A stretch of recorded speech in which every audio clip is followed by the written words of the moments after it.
Welcome to the Dogs Podcast with your hosts, Blake Reneker, Justin Charles, and Josh All. What's up, Browns fans? Welcome back to another episode of the Dogs Podcast. Josh and myself in studio. Justin coming to us virtually. He's on dad duty tonight, so he couldn't leave the kids at home. They would burn the place down. They still might. Sure. Yes, they still might, even with him down in his man cave. Just make sure you just sniff it out, Justin. You smell a little smoke. You gotta always leave the door cracked. It's officially mock draft season.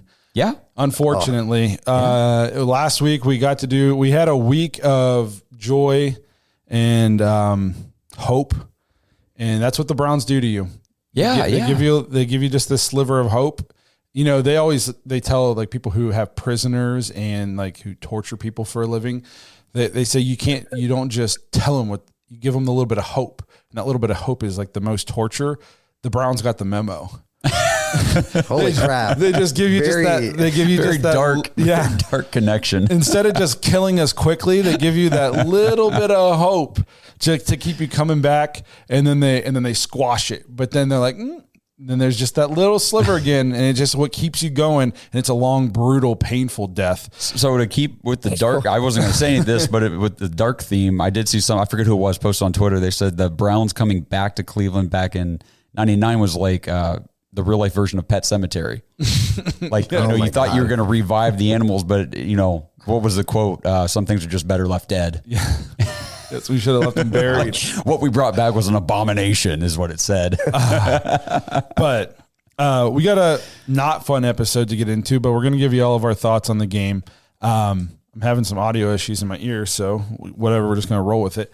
You can't hear? No, I lost it in one of my earpieces. So, but F it, we'll do it live.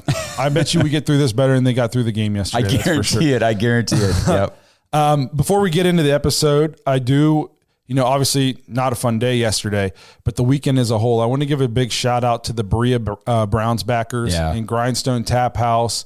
We were invited up to their Browns backers bash. Saturday night, there was a band. They were doing giveaways. We talked to some of the fans. We talked to a running back from Baldwin Wallace. Kenny Mack was there. And then the coolest part about this was not only did they invite us up and let's be a part of their party, we kind of use it as like an unofficial meeting place for a dog pack get together. So a lot of these people that are in here with the emojis who are YouTube members, they're also dog pack members in the Discord and the Patreon. And some of these guys I've talked to almost every day for years now. And I'd never met them face to face. I met a couple of them, but some of these guys I'd never met. And this weekend I got to meet 10 or 11 or so of these, and then some of their wives and their girlfriends. Just an awesome time. Like the highlight of the weekend was 100% getting to meet a bunch of these guys who are in this chat and who are in the Discord and who play fantasy football with us and have supported the show for some of these guys for 4 years now, going on 5 years once we get into this off season. So I want to give a big shout out to everybody I got to meet. It was definitely the highlight of the weekend. If you can see down in front of our desk, one of our Discord members, his girlfriend does these paintings. She's a crazy good artist. She actually did a couple pictures for us. It's us in the studio. We even got John Nye in one of them. And then the other one's the updated one with the helmet who speaks more than John. So just the community we've built in the dog pack, in the Discord, it's definitely the coolest thing we've done with this podcast. And I know normally I do the dog pack stuff at the end, but if, hanging out with a bunch of Browns fans that from all over the world that you've only talked to online for a couple of years, and then you get to meet and get to be all emotional and get to see people that, have a lot of the same interests and stuff as you, even outside of the Browns. I mean, so cool. She's been working on some of these paintings for the better part of a year. Yeah. And she's not even the fan of the show. I mean, maybe she listens, that'd be cool. But her boyfriend's the one who's always like talking to us, and he helps run our Discord now and all that stuff. Like, and she did this for us. Like I was touched that she would do something like this for us. So, just if you're interested in that kind of thing and you want to get to know all these great people, not just, myself, Josh, and Justin, it's jointhedogs.com to become an official dog pack member. It's an awesome time. Guys like Kenny Mack are in there all the time. It's It's super fun. It's the coolest thing we've done. It's better than anything the Browns have done for us the last couple of years. So I just wanted to give a big shout out to everybody in the dog pack. And then I wanted to give a big shout out to the Browns backers and the Grindstone Tap House for letting us be a part of that and kind of using it as an unofficial meetup spot. Now back to your regularly scheduled program. And just in case you were wondering why the painted versions of ourselves were down there, we're going to get a more permanent spot for them once we have more time to plan. But for now, they'll be down. They're going to live down in their little home. On the real quick, before we go to the negative crap, I did want to mention the salute to service yesterday. Like me, Justin, we were up at the game, a bunch of people here in the chat. I thought the halftime show, the U.S. Army rock band or whatever they were called, holy crap, did they put on a great show. That thing was awesome. If you guys, if you weren't there, if you haven't seen anything, I did post a clip on Twitter. So just go to the Dogs Podcast, find us on Twitter, and you'll see the quick clip of the girls singing and them playing the guitar. That was a really good show. It was a good time. It was a good ceremony and salute to service day for the everybody there. Yep. So then they played a game, unfortunately. But I want to get back into the show. We got a lot of negative to talk about. We got some voicemails to get to today. If you want to be one of these people who gets your voicemails on the show, head to thedogspodcast.com, tap leave voicemail in the drop-down menu. If you're watching on YouTube, please like and subscribe. Make sure you tap the notification bell so you don't miss any of the content we're putting out. I know the Browns season's done, but the Dogs Podcast season is in full effect. We're going to be here all the way through the Super Bowl and into the offseason. So please don't give up on us. You can give up on the Browns. Don't give up on us. And it sucks I have to give this speech this early in the season. But we appreciate you guys watching. So don't leave us. All these episodes get real boring if we don't have anybody in the chat to keep us company. If you prefer to just listen to the show, you can find us on Apple, Spotify, and Google.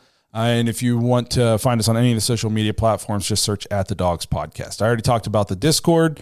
Again, that is jointhedogs.com if you're interested. It's a great time, so make sure if you guys are interested, go check it out. So the game this week, like I said, it's mock draft season. Thank God we have the Cavs. I don't know. I put this on X. I don't know if I've ever seen the drop off of a roster from one season to the next like this. The only consolation I have in this a little bit is we're not the only dumpster fire that had expectations. No, yeah. A lot of the games yesterday really drove that point home. And honestly, at least in the national media, I know in Browns fandom that we had expectations to be good, but pretty much everybody nationally was picking us to finish last in the division. Mm-hmm. So to the national people, they shouldn't be surprised by this, but you got teams like, I think the Jets had hopes of making a run at their division. The Cowboys for sure were supposed to be better than what they are. The Jaguars. The Niners aren't playing up to what they expected so far. So we're not the only dumpster fire, but obviously this is the one that means the most to us and hurts the most. But I've never seen a drop off like this. I don't think somebody said, you remember 2008, which was the year that we missed the playoffs going 10-6.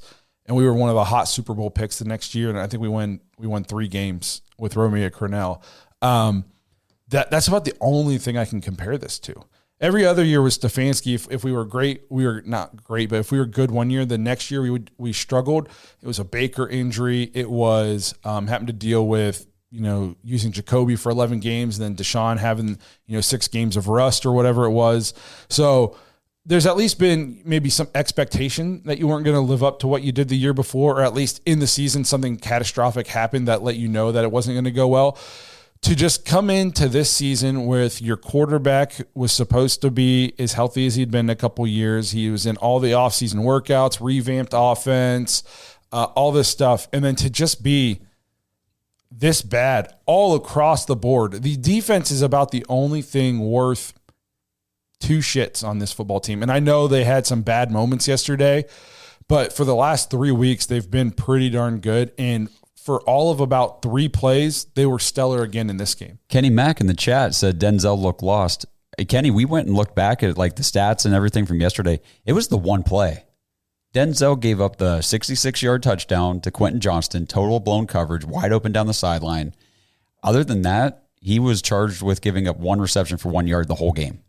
Yeah, I know we're going to just kind of start diving into this stuff, I guess. But the defense was great outside of essentially 3 plays. I think, Justin, what was the stat you told me? So Justin Herbert threw for 250 of his 282 yards in the first half. Yeah, 32 yards in the second half.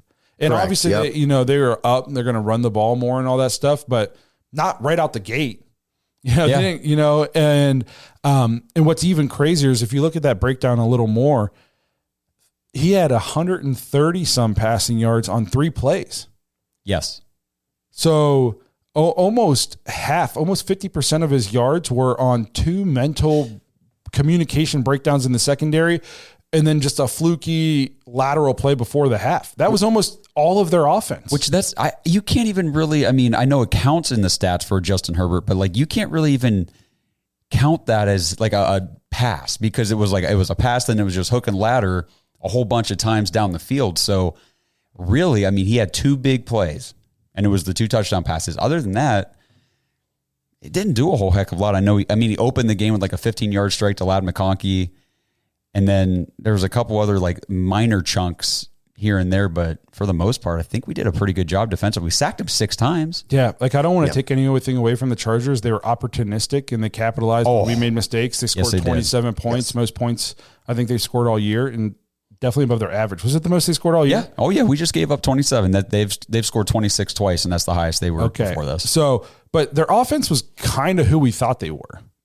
Also, if we don't have 2 mental breakdowns in the secondary, especially Ward being a part of them, they don't score 27 points. They're lucky to get to 20. Yeah. Now that's plenty to beat us, but right.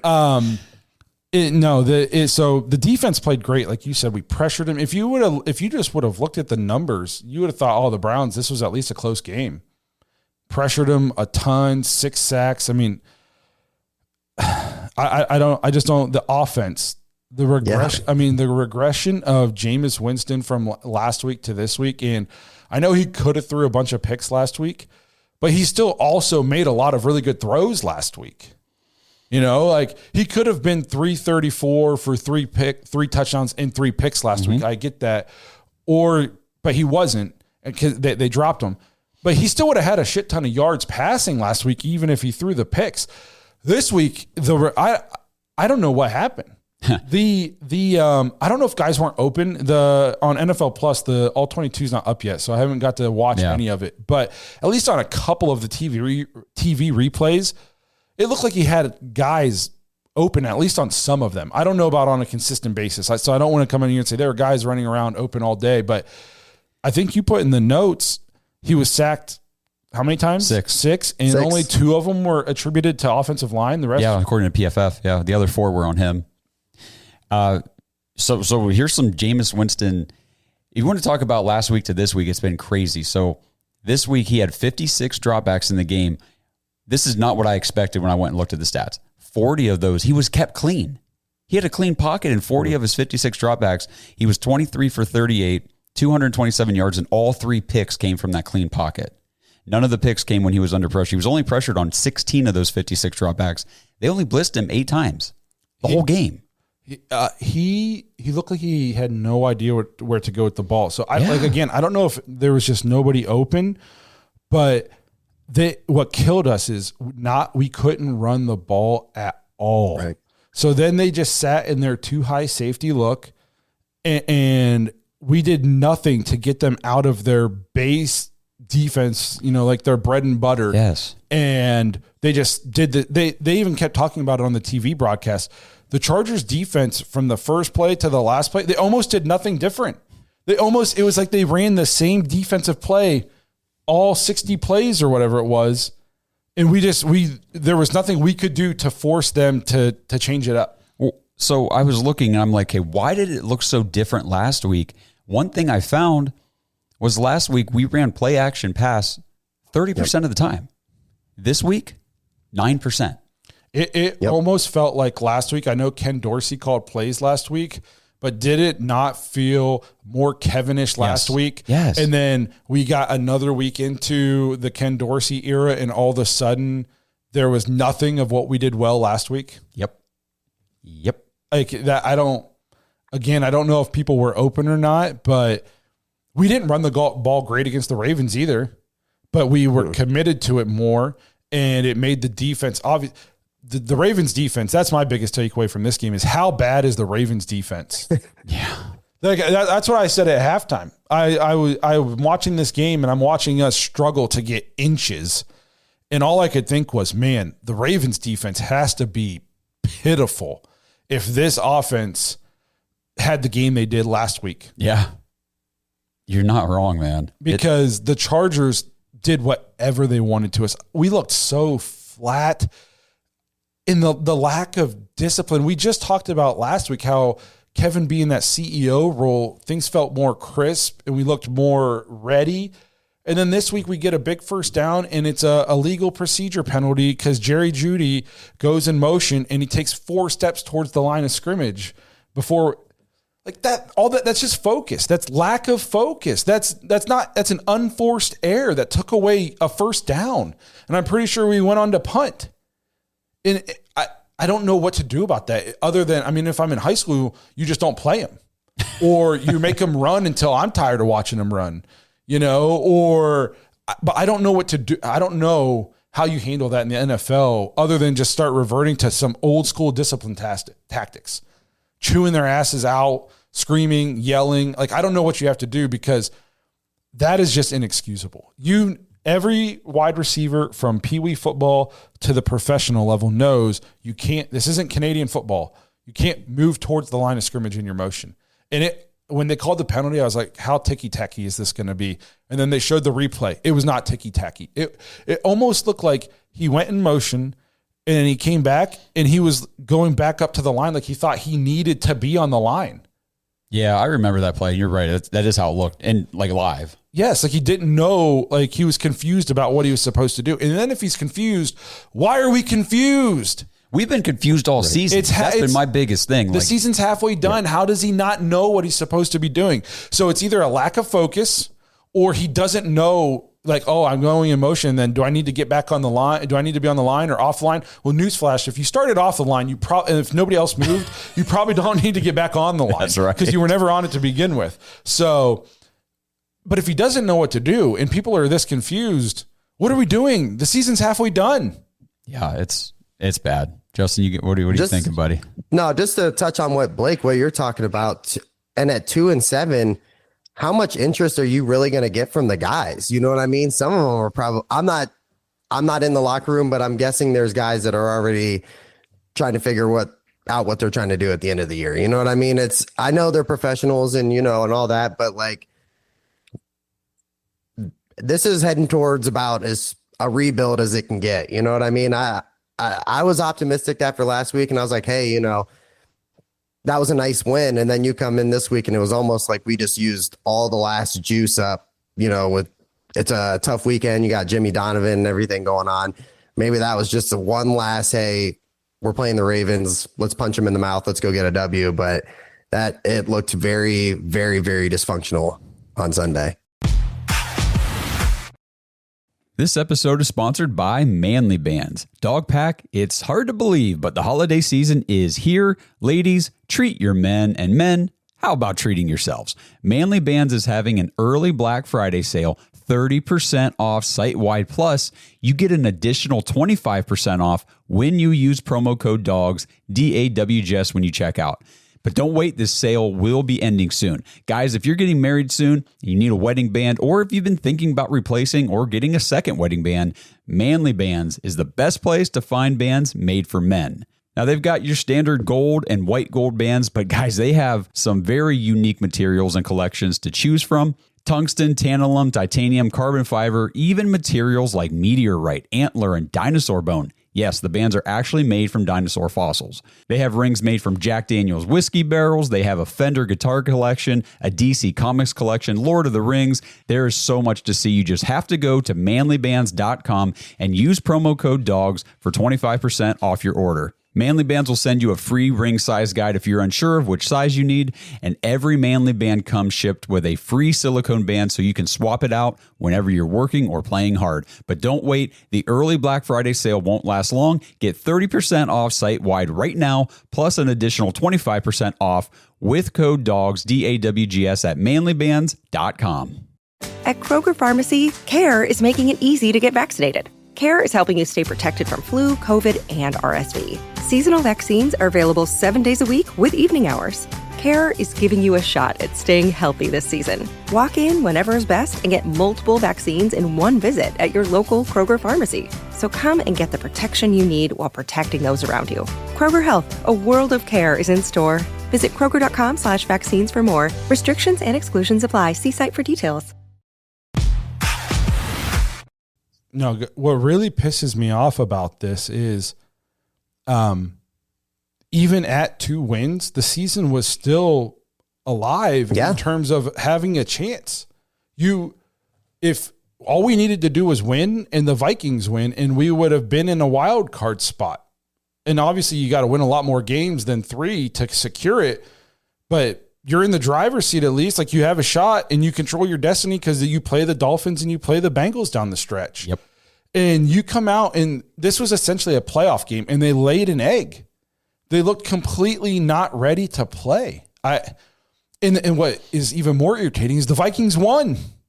Yeah, and the Bills beat the Dolphins. And the Bills beat the Dolphins. All you had to, if you just win this game, you're in the driver's seat. Mm-hmm. Yeah, man. I was putting all the stuff for the graphics together with the scores and everything. I'm like, it was right there. Everything we needed to happen to give us that boost this week to put us in a nice spot going into the bye with the Saints on the other side.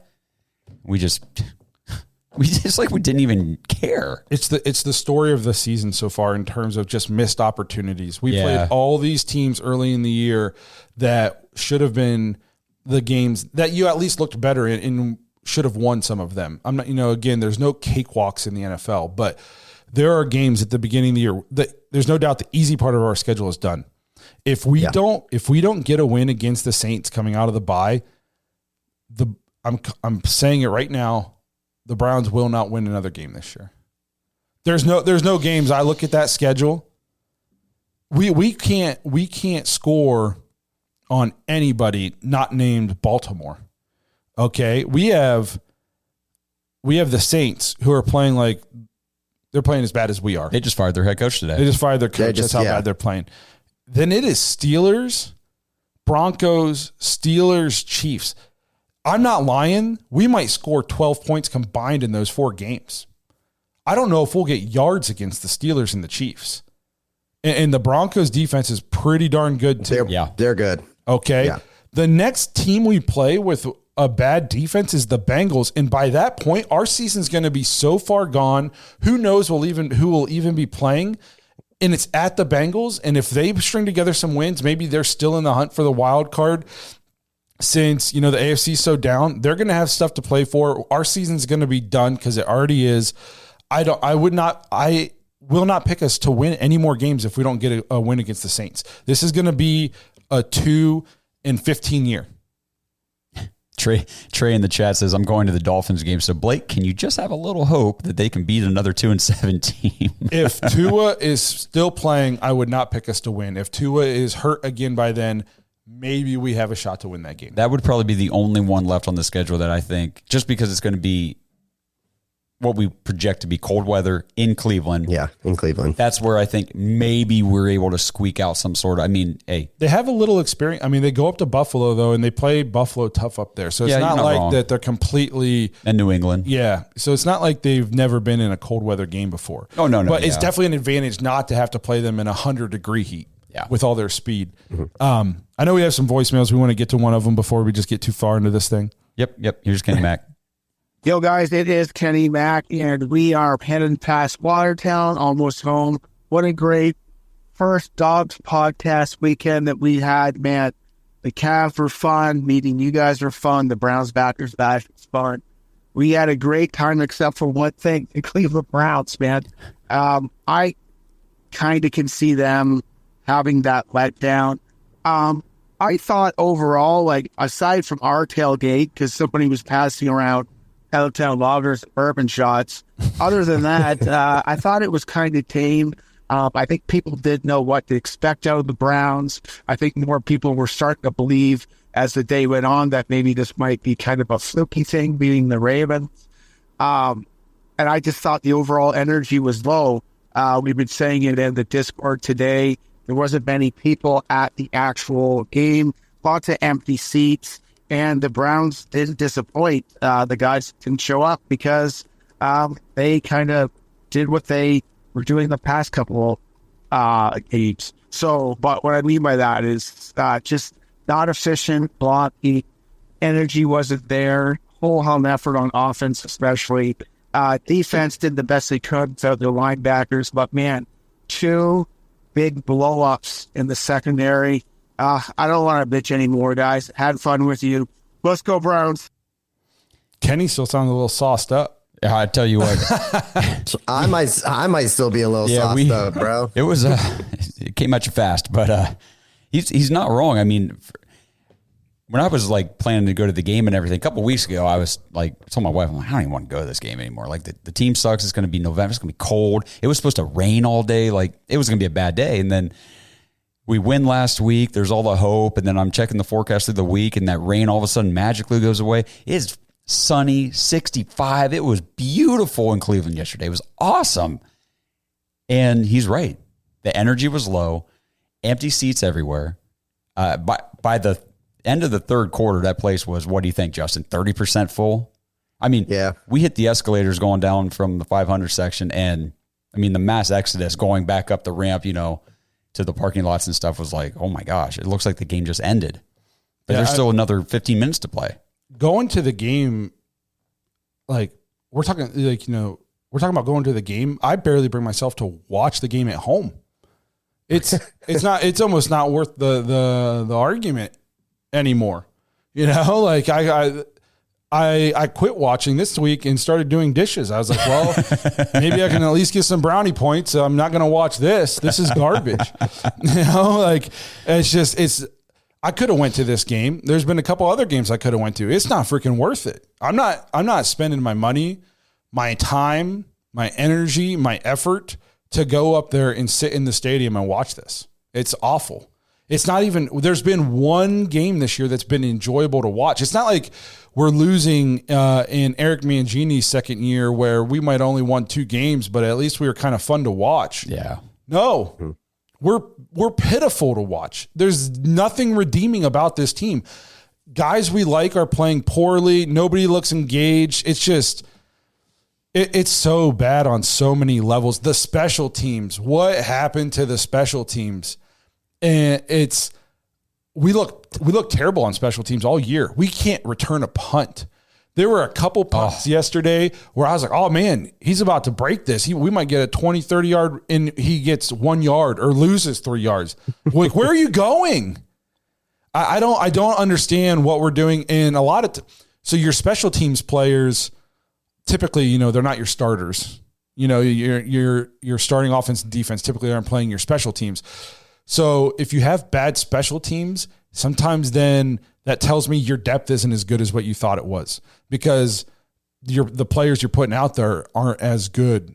So that's why there's gaping holes, and because they're not good. They're not good.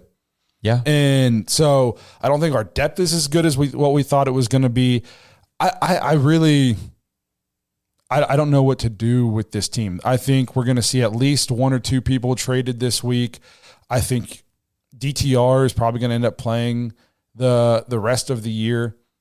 I would be shocked if he's not playing coming out of the bye. Yeah, I mean, and just to kind of go back real quick about the special teams, you know, stuff you're talking about. I mean, we're sitting there watching, and you know, the beginning of the game didn't start out too badly, and then we punt after I think our first drive, and our special teams gives up a huge return. They get all the way down into field goal range, down around like their own 30. And then we give up a play here and there, and then we sack them. There's a penalty or whatever, and it's like, oh, cool, we're going to stop these guys. It's like 3rd down and long or whatever. Okay, maybe we can hold them to a field goal. And then wide open, blown coverage, 28-yard touchdown, back of the end zone. It's like, okay, well, then that all started with the big punt return that we gave up. What really sucks is this is the first year since we've done this podcast that we've had to talk about a team that's like a straight dumpster fire. Yeah. You know, make no mistake, we talked about it for plenty of years before the podcast. Yes. But you know, the first year we did the show was Kevin's first year, the COVID year, bounced back, made the playoffs, beat the Steelers in Pittsburgh. Like, that was a fun year to do it. And then the next year we had the Baker injury. And even then we still won 6 or 7 games. even with the Baker injury. 6 or I can't remember. Do we go? I don't remember, but it was still like, but we were still at least competitive. Yeah, it was still fun to watch. We won 6 games. And then the next year with Jacoby, he gave us some moments. Week 1, the long field goal against Carolina. And then obviously last year, like a magical season. It is so hard to do this. Like, I hope you people watching are just so appreciative. We appreciate you guys being here watching me, because not only are you watching the garbage product on the field, then you're coming here and listening to us talk about it. So, but no, it's tough to do. It's getting to the point where now I don't even care about the games. I'm more focused now on who we trading, who we freeing up, who we looking to get. Somebody in here said, do whatever you have to do to get Cam Ward. I think Cam Ward's very good. I think in terms of, it depends on who our coach is going to be. I think whoever our coach is going to be will dictate the quarterback that we would go after. Because if Stefanski's still our coach and Dorsey's not here, I think a guy like Shedeur is who you would go after, because yes, he can run around and make plays, but he's a pocket passer, accurate. He's dealt with no run game, bad offensive line play. Like, he's kind of tailor-made, I feel like, for what Kevin wants to do. If we move on and we're going to go to somebody maybe more modern offense, then maybe Cam Ward is the guy you want to go after. The only positive I take away from the Browns after this week offensively is that Cedric Tillman had another good game. Yes. Outside the drop. Yeah, outside that dropped. I think we talked about that. We did the fantasy podcast before this, and we were talking like he should have had 2 touchdowns because he dropped one in the end zone. I mean, put it right on him. He was going to get hit. So I think he was just kind of worried about getting hit right there. But Kyle went with me to the game, and I was like, dude, he got popped either way. Might as well try to hold on to that thing. But it's easy for me to say from my couch. It's very true. You're going to get hit anyways. Yes. Catch the ball, pussy, as I'm sitting there eating chips off my chest. But the thing with Tillman is, since Amari Cooper left in the 3 games since then, he has run a 90% route share, 24% target share, and 35% air yard share. I mean, he is the clear, in my opinion, undisputed wide receiver 1 on the offense. Like, he's the guy they go to. He's the one they're trying to force feed targets to. I mean, he is leapfrog Jerry Jeudy in the pecking order. Oh, for sure. He looks like our best wide receiver. Yep. We have more. You want to play another voicemail? I can do that. Let's here. I'll just play them both here because Stacy's is quick, and then I'll do Brad. If Jamus Winston getting 3 touchdowns and over 300 yards last week to now getting 3 interceptions this week isn't the most Browns thing I've ever heard, then I don't know what is. Go Browns. I thought this was funny because Andrew left a super chat earlier, said like Jamus is good for 4 every week, either 3 touchdowns and a pick, or in this case, one pick or a touchdown and 3 picks. So it was very Jamus. Yes, very Jamus game. Yeah, it was. I'm excited I'm ready for the all 22 to come out so I can watch it and see what was going on, because he looked like he had no idea where to go with the ball. He's just sitting there patting the ball, and just nothing. One time he looked like he could have ran for the first down, and instead he throws back across his body and almost threw a pick. Yeah. He could have had another one. Everybody was screaming like, just run it. Just take it. There's nobody there. I didn't know what he was doing. Aaron, it's good to see you can be in here this week. Where were you last week? Hi, Aaron. He missed that one. Yeah, you lose all credibility when you only show up when your team wins. But and I wouldn't be too happy if I were you. Your Ravens are going nowhere in the playoffs. If this offense did that to your defense, you're nothing. Oh, especially the nemesis, right? The Chiefs, dude, that defense. And then with Patrick Mahomes and whatever weapons they got, they'll pass all over the Ravens. Yes, everybody will. Apparently, I could pass all over the Ravens because this is the worst offense I've ever seen. We lit them up. They couldn't stop us. So now I will say this real quick to go back, because you were just talking about Jameis looking lost and patting the ball and stuff. Not that I'm saying Deshaun Watson played horrible all season, but it did kind of make me go back and think, well, maybe he wasn't as bad as he looked, because here's Jameis coming out here after last week looking the same way. Looking like he doesn't know where to go. Nope. I'm not saying he still threw for 200. We got to move forward, guys. We got to move forward. No, this is not an advocation to go back to. I'm just saying, like, maybe there's more to the offense being total trash, because I mean the numbers are terrible. Like, we rank pretty much dead last in every offensive category. Like, I get this that. is more of a, I'm sitting around all day going, why is Ken Dorsey not gone yet? Also, I think we need to put some like a little bit of respect on the Chargers. You know what I mean? Like their defense is we kind of really, really good.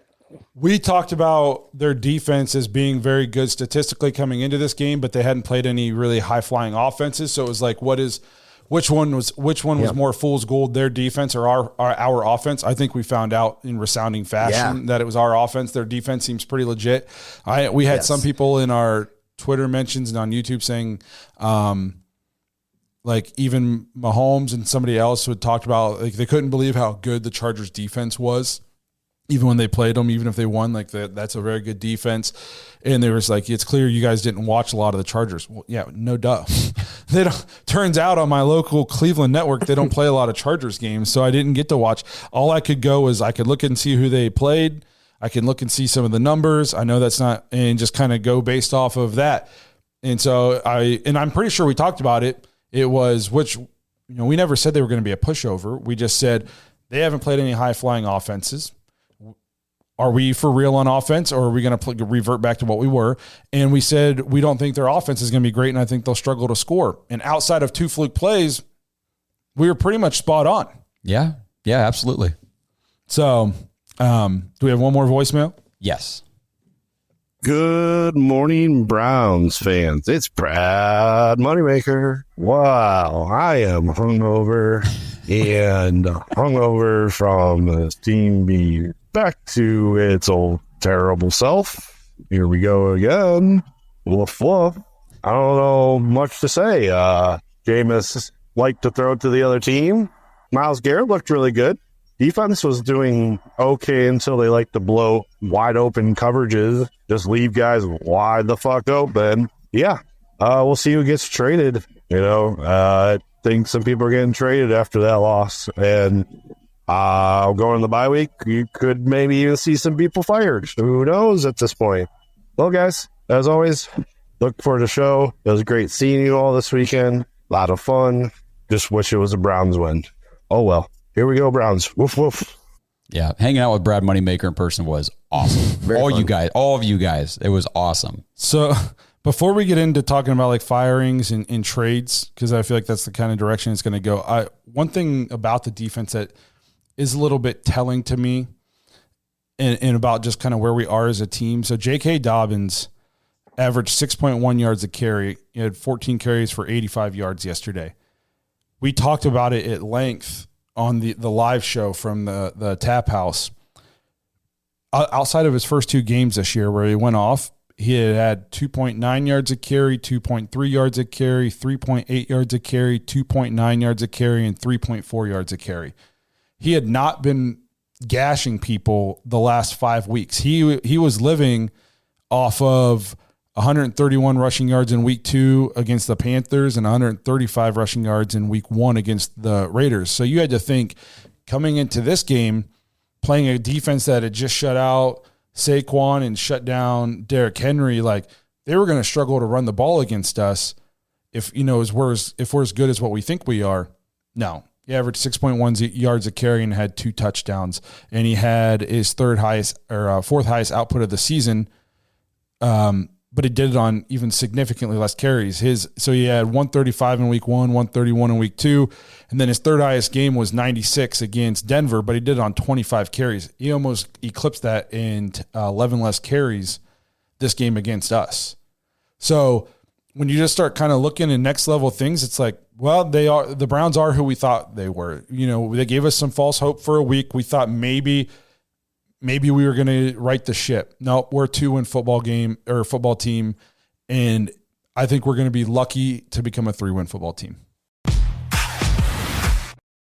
This episode is sponsored by Morning Man Greens. Dogpack, do you guys ever start your day feeling like you're dragging your feet before you even step out of bed? I know I do. And right now, I've got the ultimate morning fuel for you guys. Morning Man Greens is packed with 95 milligrams of clean caffeine from green tea and coffee bean extracts. Plus, it has over 75 vitamins, superfoods, probiotics, and digestive enzymes to power you up and improve your gut health. And if caffeine isn't your style, don't worry. They've got it available in decaf too, so you can choose which way you want to start your day. Now, I'm sure a lot of you are like me. I eat precisely 0 vegetables on a daily basis, so I know my body is lacking for those vitamins and minerals. I've been drinking Morning Man Greens for about a month or so, and I got to tell you guys, my body can tell the difference.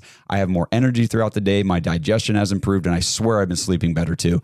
It's a green powder that you mix with water and ice, and I won't lie, guys, it does not look like it tastes the best, but I promise you, it tastes excellent. I keep saying it tastes like kind of a blueberry fruit punchish type of taste, and I was shocked, honestly, how delicious it was. That I personally feel the difference right from the first try. No more sluggish starts, no awful aftertaste, and no more energy crashes. Just the pure, sustained energy all day long. So for a limited time, Morning Man Greens is offering our listeners an exclusive 20% discount. Head over to morningman.com/dogs, DAWGS, and use the code DOGS20 at checkout. That's DAWGS20. That's morningman.com/dogs and use the code DOGS20 to start dominating your mornings with Morning Man Greens. I agree. I know exactly where you're going, man. I think losing JOK and Jordan Hicks too is a big reason why that number is elevated. You know what I mean? But I'm 100% with you. And as far as like trades and all that stuff goes, I think the next 24 hours is going to be kind of telling of what the Browns are going to do. And you read reports, there's stuff out there about the Lions and Zadarius Smith. And I think he could be just the first of many guys that we're going to head into that.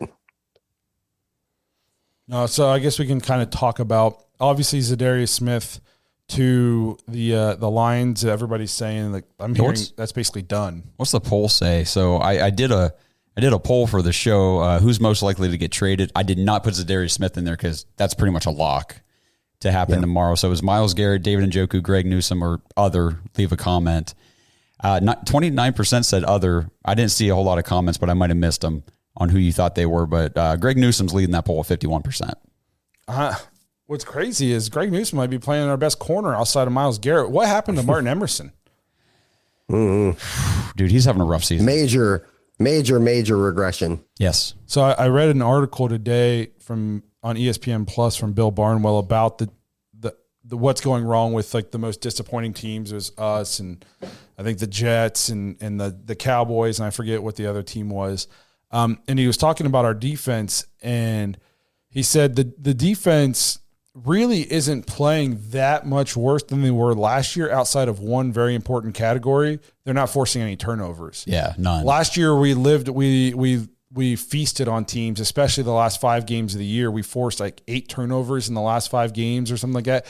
We haven't hardly forced any turnovers this year, especially after Myles hurt his shoulder last year against Denver.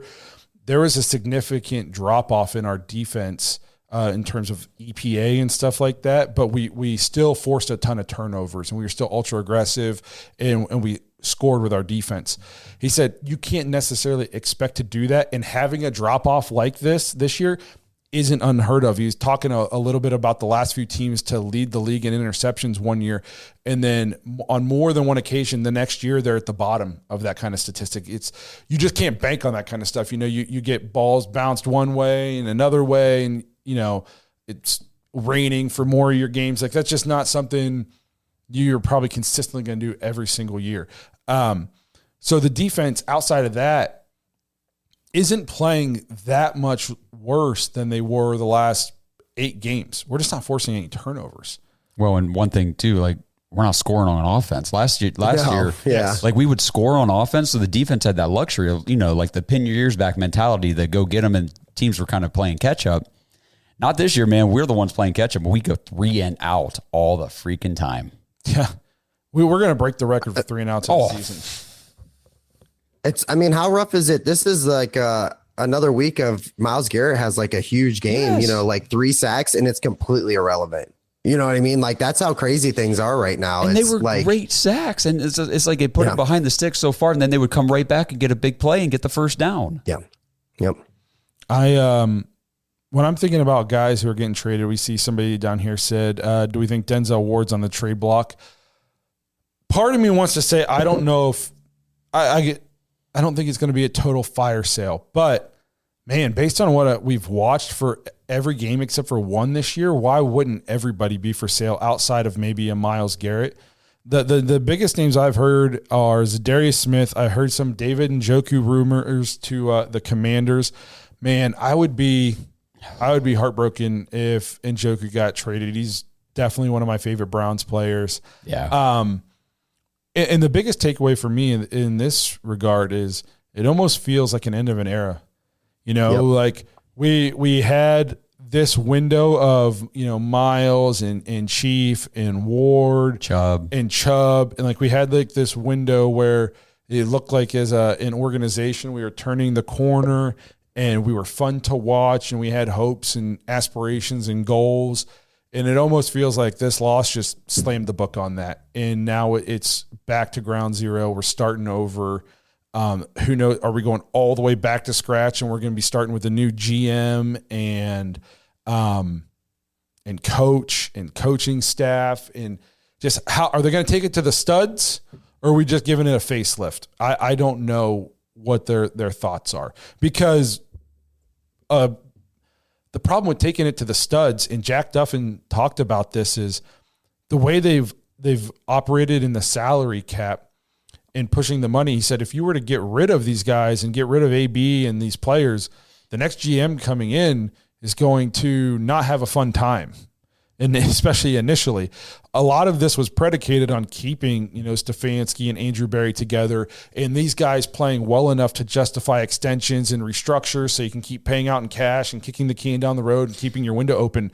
If we're closing the door on this window, all of a sudden things just become 1,000 times more difficult. Yeah, the best way I can describe it, just real quick in simple terms, the way I understand it, what Jack was explaining the salary cap thing, is it's like they push everything to like offsetting years. So they're already managing the salary cap for like 2026 and 2027 right now. Like they're already working that and figuring those things out. So if you bring in a new GM now, all that groundwork that was already laid out for the next 2, 3, 4, 5 years down the road with the, these restructures and extensions and things, that work is all gone. And like you said, the new GM's going to come and be like, well, I wasn't part of that. Like, I don't know what they were thinking with this stuff down here. Why is this money here? Why is that, and it's going to get very difficult if we go that route. It's, I would definitely be on board with firing Paul DePodesta. Oh, gone. Gone. I'm not a huge Darryl fan, Darryl Reuter. Yeah, but some of the stuff he's been posting lately, I'm like lockstep with this dude. Paul DePodesta's strategies have produced the following on-field results for the Browns. So in 2016, 2017, it was a rebuild at 1-31. 2018 and 2019, 13, 18-1. 2020 to 2024, 39-37, 2 playoff seasons, 1 playoff win. Post rebuild, 52, 55-1. His overall record is 53, 86-1. It's trash. Yes. Another meme I saw said that Moneyball has aged so poorly. The A's are no longer in Oakland. The 2 richest teams just played in the World Series again, and Paul DePodesta was part of the worst trade in NFL history. So Moneyball, I said, still a great movie. Yeah, it's a great movie. Still a great movie. You still got to have Jonah Hill play him, but that might be the easiest guy to fire. And I've been a huge Barry fan, obviously, but I always got mad at the people who were like, we never should have got rid of Dorsey. And I was like, Dorsey was just throwing shit at the wall and hoping anything stuck. Like there's no cohesion or anything. But man, the Lions look really fucking good. They do. Ever since he's gone there and started, he's not their GM, I don't think, but a player personnel advisor, whatever he's doing for them, they look pretty freaking good. They look like the odds-on favorite to win the Super Bowl. Nobody can touch them. They look like a college team playing against, FCS schools. They do. And it's hard for me to admit that I was wrong. I don't know if you guys know that about me. No, not you, man. Yeah. Justin, fucking shocked. But man, shocked, bro. Just, watching that go on while we have this going on, it's like salt in the wounds. And I'm still not ready to give up 100% on AB and stuff like that. So maybe I'm scapegoating DePodesta, and maybe you let Andrew Berry just make all the decisions from here on out, and he doesn't need to advise with a guy who came from baseball. We never liked DePodesta at the hire. We're like, this is a baseball guy, and why are we using so much analytics? This isn't baseball. And I'm not afraid of analytics in football. I think some people just are like, analytics, that's why we suck. No, every team is using them a lot. But you you use them as a tool, not as a crutch. And sometimes I feel like the Browns use them as a crutch to their decision making is just, well, this is what it says. No, sometimes you use it as a tool and then you make good decisions because you have experience and you know football and you see intangibles and you know the guys in your locker room and the build of the man and all that good stuff. I feel like we just use it as a crutch sometimes. Yeah, I think analytics is great to, kind of get your constraints down and to kind of get like a philosophy in place. But like you said, just because those things are in place doesn't take the football aspect out of it. I mean, one example we talk all the time, like the age guardrail that Andrew Berry and them have, like, drafting guys that are 23 or older, they don't necessarily do it. Well, they broke that guardrail last year and drafted Cedric Tillman, right? And now, I mean, and we like Cedric Tillman coming out of college. We're like, okay, good football player. Well, now look what he's doing. I mean, he looks like a very good football player. Yeah. Would you guys trade? So obviously the big one I saw on NFL Live or whatever from Tannenbaum, which is he's a moron. No wonder he doesn't run teams anymore. Nobody watches crap anymore. But he said if he was the Lions, he'd give up, what was it, 2 first-round picks, or was it 3? 3 first-round draft picks, a second-round pick, and Jahmyr Gibbs for Myles Garrett. Yeah. First of all, I do not want to trade Myles Garrett, but if the Lions called me with that offer, I would not be able to say yes fast enough. I know. I was like, imagine being a Lions fan. He said, what? Like, we would never do that. No, Jahmyr Gibbs is important to their team too. Yeah. Like he's a big part of their offense. Like he's the lightning. You're getting another first-round pick, basically. Yeah, it'd be like getting 4 first-round draft picks. Yeah. So no way that happens. But say somebody calls you with a more realistic offer, a first or 2 firsts or a first and a second and like a pretty high-end player. Are you entertaining it? I don't want to trade him. I think you have to entertain all options that come your way, just even if it's only for a second. But I mean, I would have to be knocked off my seat hard to trade Myles Garrett. He's just too important. He's too important to the defense. Like, you saw what he did yesterday. We don't give up those 2 blown coverages and everything he did yesterday. We're talking more about that today. So my only pushback on that is look how well he played yesterday. And we still lost. I know. Yeah. You know what I mean? It doesn't translate to wins. I talked about that in my episode with Kenny. Like, yes, I don't want to trade him, but man, he might want traded. He'd never say it out loud, but yeah, true. If I was him, I'd be fighting Za'Darius for my chance to go up there because we're just wasting him. It's sad to see. I hate it. Yeah, I know. But I would say almost everybody is on board. That the issue is because of the way we paid contracts, we're not going to save that much money.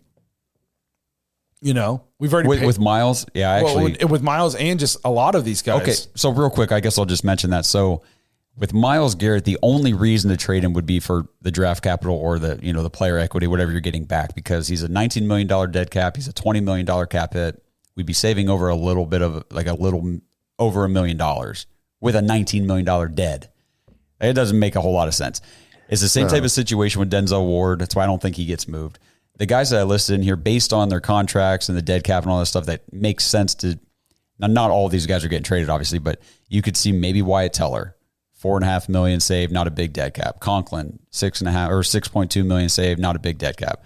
And Njoku, you could say $5 million. He's not a big dead cap, which does kind of scare me a little bit. Za'Darius Smith, minimal cap savings, but they'll just get some capital back from him.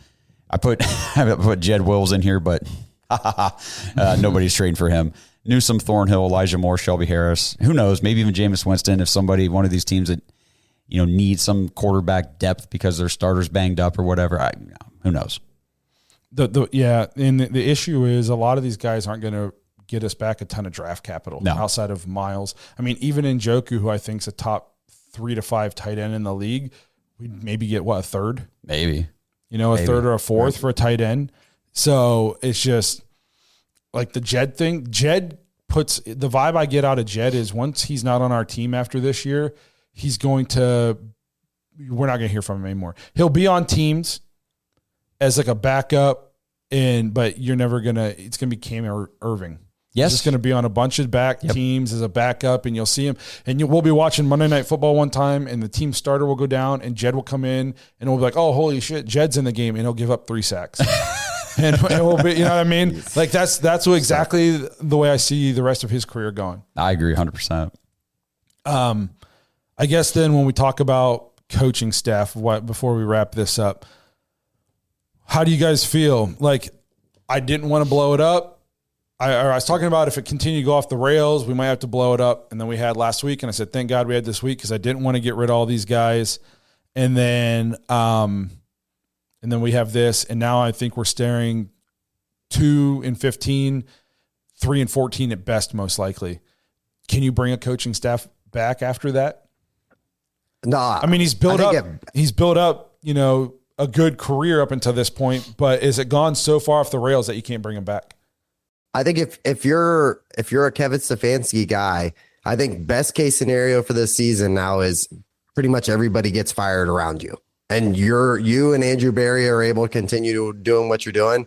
But it has been so messy and just kind of dysfunctional, and I don't even know the direction of the team week to week. That I think his seat is super hot, and I like Kevin. I mean, we talked about Kevin a lot, but I think his seat, unfortunately, just because of how bad this has been, his seat's definitely got to be hot. I think Andrew Berry, you know, like you look at the Watson trade, that at the end of the year, that might be a factor where they're like, hey, somebody's got to, you know, pay the price for this.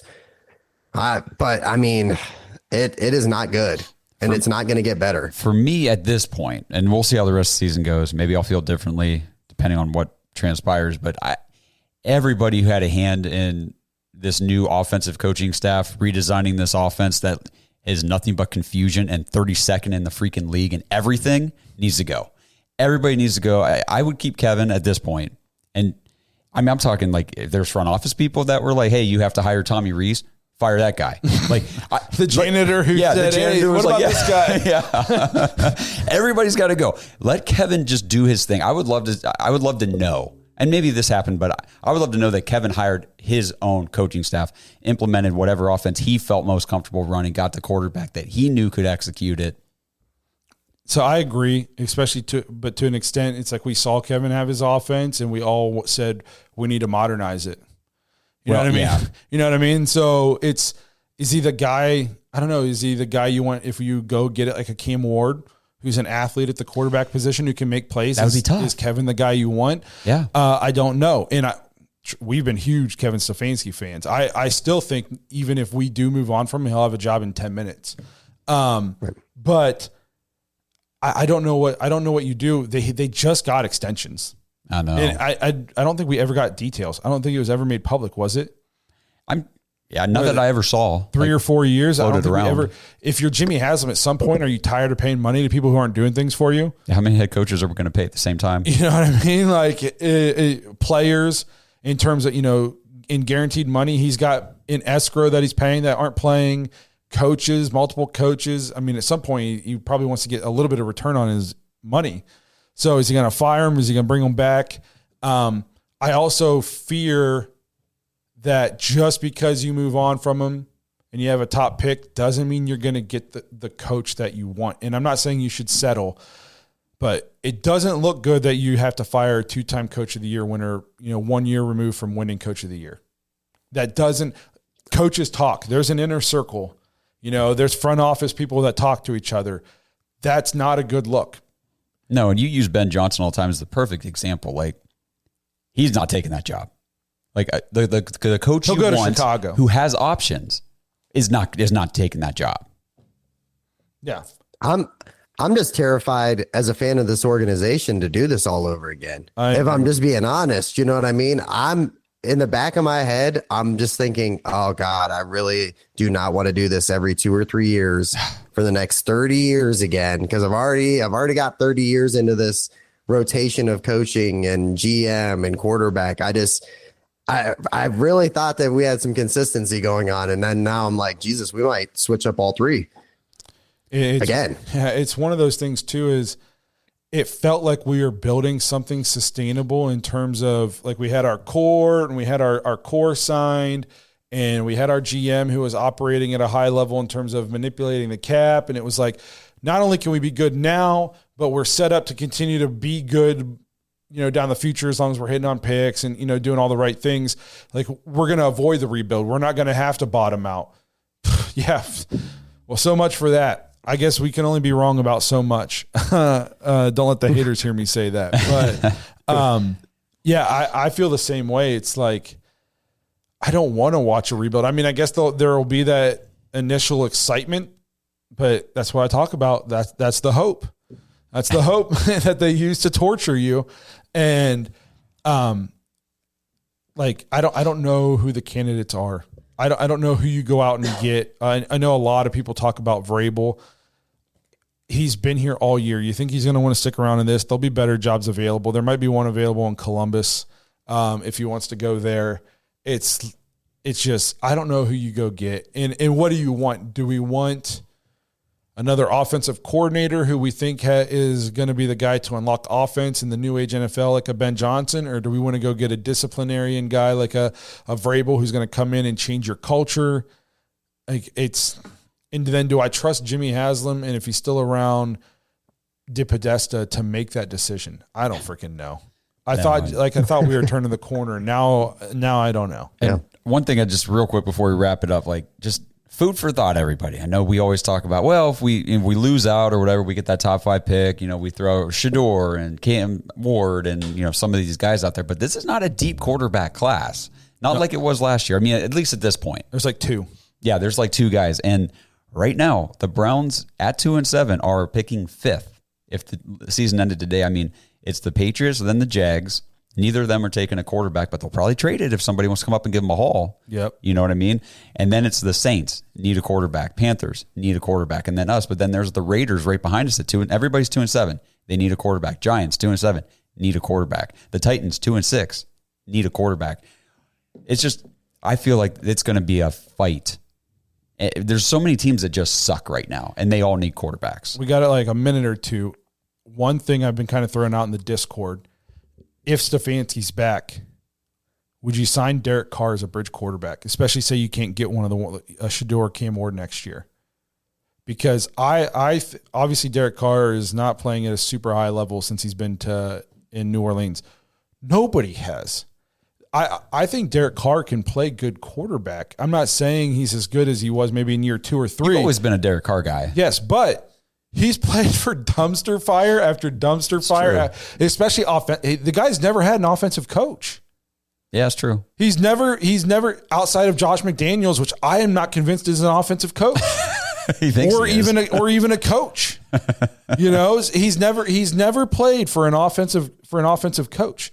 So I don't know. I watch Derek Carr and think, man, if he's in Stefanski's play action passing offense, I think he could perform well. I'm not saying he's the quarterback of the future. He's obviously but if you had to, even if we draft Cam Ward or Shador, do you really want to throw him to the fire in the first year? We just talked about in our preview episode about how the NFL has a QB development problem. They're just bringing in these guys who are playing 7-on-7 essentially their entire careers and then throwing them to the wolves. And then after 8 games, 12 games, 1 year, getting benched, and then their careers are over, and you wait and you just extended your rebuild for another 2 years. Maybe we go the way of the Packers. Maybe you sign a guy like Carr, you draft Cam Ward or Shador, and maybe they don't play for you for 2 years and let them learn. And then we get him in there and we actually do it the right way instead of, I feel like the Browns are like the DCEU compared to Marvel. They spent 10 years building up the Infinity Saga and then DC was just like, fuck it, we're making the Justice League. And then they wondered why it sucked, So I feel like that's the comparison. I know a lot of people are saying, some people don't like Derek Carr, but if you go look, he's played good football at times and he's never got to play for an offensive coach, like ever. The closest thing is probably John Gruden. I without pulling it up, and we can do it on a future episode, I don't know who the free agent quarterbacks that are going to be available next year are yet, but we're going to need a bridge. We're going to need a bridge. You said, even if we draft a young guy early. And Derek Carr's a good locker room guy. Yeah, and he's a competitor. He's like leads the leagues in fourth quarter comebacks. Yeah, Derek Carr is definitely not like an elite quarterback by any stretch or, whatever, but I think he's a good quarterback. If Stefanski can get the play he got out of 40-year-old Joe Flacco last year, he can get solid QB play for a season out of Derek Carr. Yeah, I agree with that. That's the way I look at that. So that's just a name that I've been kind of keeping in my back pocket because the Saints are going to be moving on. They're going to be getting rid of everybody. I will say, Trey in the chat, dude, that has been my thing here recently. He says, don't lose out. It builds bad character, losing habits. Win as much as we can. We land where we land on the board. Remember, Brock Purdy was a 7th-round pick. Not just a 7th-round pick, but Mr. freaking irrelevant. Yeah, but they had a lot around him, and whoever we bring in isn't going to have that much around him. Yeah. Brock Purdy came into CMC, George Kittle, Deebo Samuel, Brandon Ayuk, Kyle Shanahan, Trent Williams. Nick Bosa. Yeah. The defense. Yes. So Red Warner. But yeah, so just some names, and it sucks that we're at the halfway point of the year and we're talking about who we want to hire as coach if we get rid of our coach and what quarterback we want to sign as a bridge, and freaking sucks. That's where we are. That's the life of the Cleveland Browns fan. So here we are. Therapy session concluded. Thank you, everybody. We didn't know. We were hoping we weren't going to have to do any more hardcore therapy sessions like this, and immediately first week after the win, right back at it. But all right, well, we'll wrap this thing up. We appreciate you guys being here, hanging out with us for yet another therapy session. But we'll be here all year, unfortunately. So don't. Fortunately for us. Yes, don't leave us. Hey, honestly, this is the biggest reason we started the podcast, because we'd never been good before, and we just like to sit around and bitch about the Browns, and we need somebody to do it with. And now we get to do it with us in front of cameras and all of you guys. So we appreciate you guys being here, hanging out with us through this awful season. We'll get through it together. We'll get to our Super Bowl in March and April, aka the draft. It'll be exciting. We might have to skip the Mad Dog Awards this year because I don't know if anyone's going to qualify for any. So we could just do like parody awards. Yeah. So maybe we'll give away some Razzies. We'll have to come up with the Browns version of the Razzies. Yeah, there you go. I don't like to do that. They're still human, but I'm just being funny. Yeah. But man, it freaking sucks.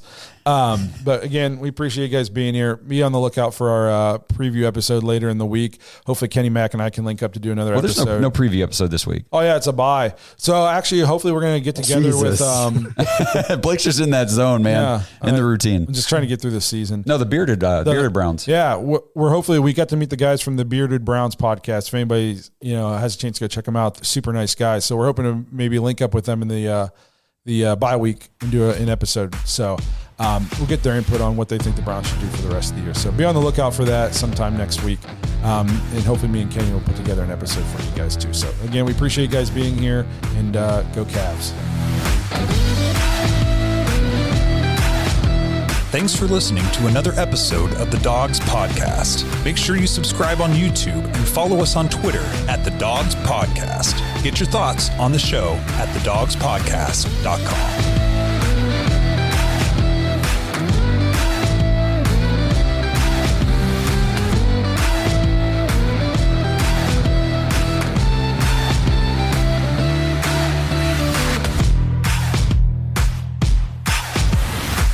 This episode is brought to you by Danger Coffee. Browns fans, we talk about how Danger Coffee is made free from mold toxins that are in 45% of the world's coffee, but that's not all that Danger Coffee has to offer. Mineral and nutrient deficiencies are a big deal. They make you feel sick, tired, stressed, and they can give you brain fog. These deficiencies negatively affect your immune system, your digestion, sleep, metabolism. Have you ever wondered why you get an initial burst from your coffee, but then you get that little crash not long after? Danger Coffee's patent-pending process remineralizes your body with more than 50 trace minerals and electrolytes, leaving you more energized, engaged, powerful. These micronutrients enter the cells to boost performance. They bind to toxins to provide detoxification support. I know that sounds like a lot, but the bottom line, guys, is minerals matter, and most of us really don't get enough of them on a daily basis. Danger Coffee delivers micronutrients, plus it gives you access to the minerals you already have. Head to dangercoffee.com, use our code DAWGS, DAWGS, for 10% off your order. And that code can be used over and over. So you get 10% off every order you make using code DAWGS. It's time to start every day off with a cup of coffee that gets you going and actually keeps you going. Dangercoffee.com, code DAWGS.